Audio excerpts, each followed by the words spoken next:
Welcome to Guide Guru. We hope this video helps. You begin by confirming your OS build and that you have administrator privileges so you can change drivers. Once done, note the Wi-Fi adapter model and chipset. This tells you which driver to fetch. Make sure VPNs and third-party network managers are off, and plug in Ethernet if available to keep internet while you work. Then open Device Manager or Network Settings and locate the wireless adapter. Look for warning icons or error codes so you know the specific fault to fix. You should attempt an automatic update first because Windows can fetch compatible drivers quickly.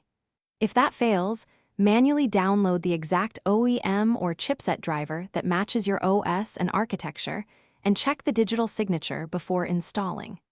Install with device disconnected from risky networks. Restart after installation and verify functionality. If the update causes issues, immediately use rollback driver or reinstall the previously working driver from your backup, because reverting often restores stability without deeper troubleshooting.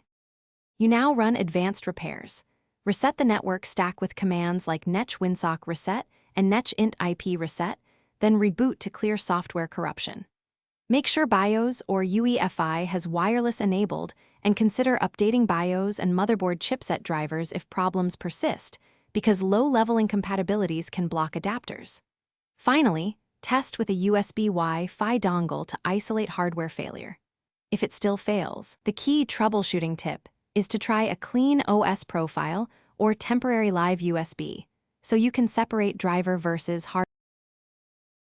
Thanks for watching. Consider subscribing if we helped you today.